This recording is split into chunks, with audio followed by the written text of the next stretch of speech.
Alright, so this is an all-purpose Wylder build, which is ready for everything and can help you climb through the ranks in the Deep of Night. So today I'm going to go over the relic setup and explain how to put the build together. I'll also explain why each relic is so important for this build. And then I'm going to touch on my general combat strategy when I use this setup. And I'll share some tips that might help you get the most out of this build. After that, I'll talk about the recommended weapons and passives to prioritize, and then I'll give my final thoughts on the build. Now the first three relics that I'm using are all guaranteed relics that you can get. So one of them is the Knight of the Fathom, which you get for defeating Maris for the first time. One of them is Knight of the Baron, which you get for defeating Adele for the first time.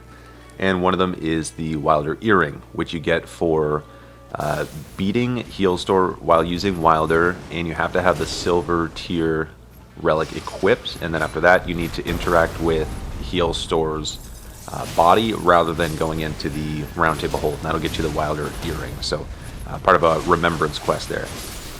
Now the heal relic, the Knight of the Fathom, is great for making you a bit tankier, and because Wylder already has a fair health pool, he gets a solid boost from this relic because it's percentage based, and this will help me from getting one shot, but also the secondary effects are pretty great for keeping my team alive and boosting all of our damage as well if I use something like Exalted Flesh. Now the Knight of the Champion relic, which you get for defeating Adele, gives me a 20% crit boost, and with Wylder you do get a lot of stance breaks.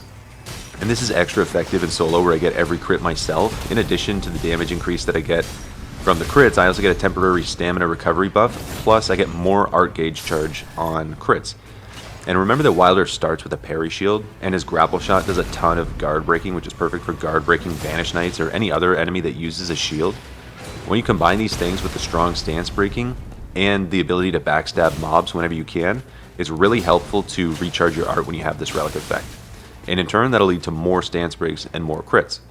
The final relic is the most important one. It's the Wylder Earring, which gives the two best Wylder specific relic effects, which are the +1 additional skill use and the flame on the ground after using your ult. Now this relic also gives me stamina recovery on landing attacks, which is also a pretty great relic effect. Now the fire effect on the ult effectively doubles your potential damage from using your ult, and the skill is great for taking out groups as well. Whereas the grapple skill is valuable in so many ways. So it's really great for traversal, but it's also great for positioning against bosses like Caligo, for example, to get in close and avoid the frost breath attacks.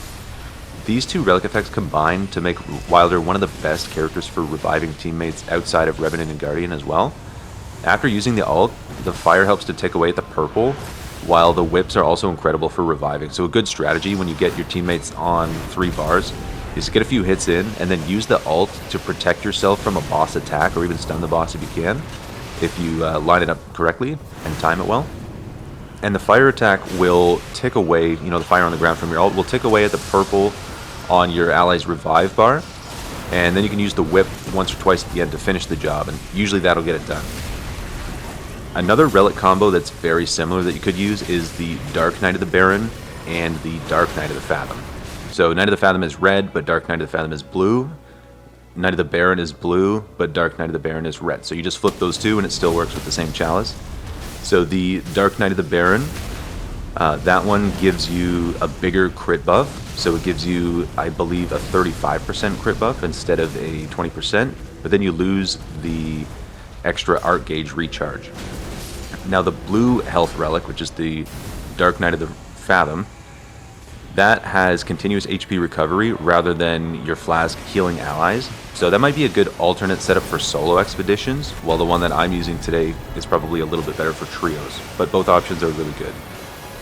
Now for my deep relics, the important things are the art gauge charged on kills, both the regular and the +1 version, which will stack.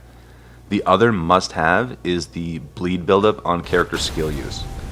So try to find relics that have these effects that also have traits that improve your survivability, like improved damage negation, increased max HP, or partial HP recovery. But offensive traits are good as well, like extra physical damage, improved initial standard attack, improved crits, and increased stamina is also good. You can't go wrong with that.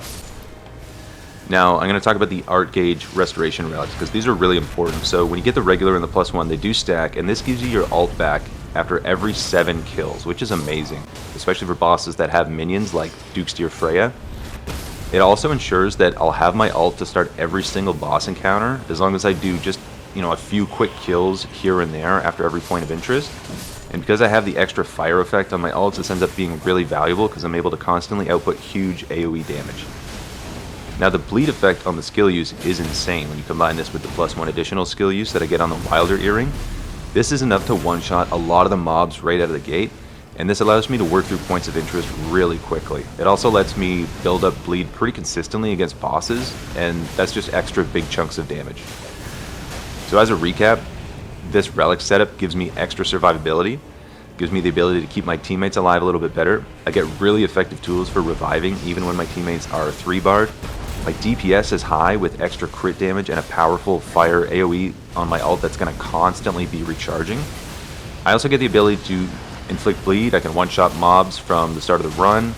I can easily guard break enemies that have shields, and I can deal with enemies from range, even flying enemies, with the grapple shot. So quite a few tools all in all. One of the other nice things about this build is that I don't have to rely on upgrading a starting weapon or using a specific weapon class or affinity type, because I'm not spec'd into anything specific with my relic setup. This is perfect for Wylder, who can already use nearly every weapon in the game really effectively, and it makes the build really fun to use and extremely easy to use as well. So my general strategy with the build is to ult every boss that I come across at smaller points of interest right away, knowing that I'm going to get my ult back very quickly. This also puts me in prime position to get crits, which is great because I do have a big damage buff on my crits. And in areas like the castle, you essentially just want to go through and kill a few mobs between each Banished Knight or each troll so that you can just ult every single one of them and clear the castle really quickly. Now sometimes when fighting the Night Lords, I'll kind of preserve my ult a little bit in case I need to use it for reviving if the team needs a little bit of help staying up. But even still, I always try to hit the boss even when I use the ult to revive. You want to get those 2-for-1s whenever you can. And one good tip I actually want to share is to lock onto the enemies in the back when there's multiple enemies and you're using the grapple whip, because it'll pass through multiple enemies and it's capable of taking out 2 or 3 enemies at once, especially with the bleed. It'll inflict bleed on every enemy that it touches. Another thing I want to mention is using the ultimate. So there's nothing worse than whiffing on your ultimate. And the best way to ensure that you don't whiff and that you hit is to make sure the boss is aggroed on you and effectively trade the ultimate with them when they're loading up an attack and aiming at you and you know it's going to hit you. Use your ult to stay safe and make sure that you land it. I want to point out that the huge stagger on the ult is the most valuable part of the ult by far, and because of this, do not use your ult on enemies that are already stance broken. I see people do this all the time. Wait for them to stand up after they've been critted, and then hit them with the ult again and get another stance break. Or wait for the ult to break the boss out of a powerful attack. That's also a really good use of the ult. So just kind of hang on to it. If you're fighting Libra, for example, use it to burst his bubble when he does his little meditation attack. There's no reason to rush to use your ult and use it always immediately as soon as it's ready, right? You don't need to do that. This is a simple tip, and it applies to other characters as well, especially Raider and Iron Eye that have a lot of stagger on their ultimates. But it's hugely impactful, and understanding this tip is like crucial for progressing through deeper ranks. So this is something that you have to understand. And Wylder is actually the best character for breaking enemies out of dangerous attacks because of how quickly the attack comes out, the Wylder ultimate. And the fire attack ensures that you're still going to get decent damage even when you don't charge the ult. And it's good to know when to charge the ult and when not to, because when you don't charge the ult, it only uses about 75% of the charge, so you're going to get your ult back a lot faster. So if you're just using it to break an enemy out of an attack, don't charge it. If you're trying to do as much damage and stance damage as possible, then go ahead and charge it. Now, one team combo that I want to mention is with Iron Eye. So Wylder's ult will nearly burst Iron Eye's mark single-handedly, especially if you charge it. And if the mark is already about to break, just let it break, and then wait for Iron Eye to mark the boss again. So doing this will help to make sure that you get mark breaks in quick succession, and that's going to help you melt tougher bosses a lot easier. Alright, now let's talk about weapons and passives for a moment. You can use any weapon that you like on this build and it'll work pretty well. Weapons with high stance breaking are great, and any weapon with bleed will complement the character skill really nicely as well, because that also does bleed buildup. Personally, I prefer the Iron Balls or the Star Fists when I can find them because of their amazing charged heavy attacks, which do a ton of stance breaking, and they're really quick and easy to spam, the charged attacks, so really good for getting a lot of critical attacks. For passives, I look out for improved crits or improved stance breaking, and either improved jump attacks or charged attacks, depending on if I'm one-handing or power stancing or two-handing my weapon. Defensive traits such as damage negation at full health, damage negation after charged attacks, after successive attacks, or after taking damage are always really good as well. And these are the things that I'll specifically look for when I go past merchants throughout the game. So overall, I'd say this build is very easy to use and very strong. I really love how versatile it is, with it being effective against every enemy type in the game, and it's much more enjoyable to not need to prioritize a specific weapon type or to upgrade my starting weapon or track down stone sword keys. I don't think there are many real drawbacks with this build, aside from the fact that you could do a little bit more damage on a more specialized build. However, that would require you to play in a very specific way. And that's pretty much it that I have for this video. I really hope you enjoyed the breakdown. Let me know if you want to see builds for any other specific characters, and let me know what setups you've been using for Wylder. I'd really love to read about it in the comments. Alright, thanks guys.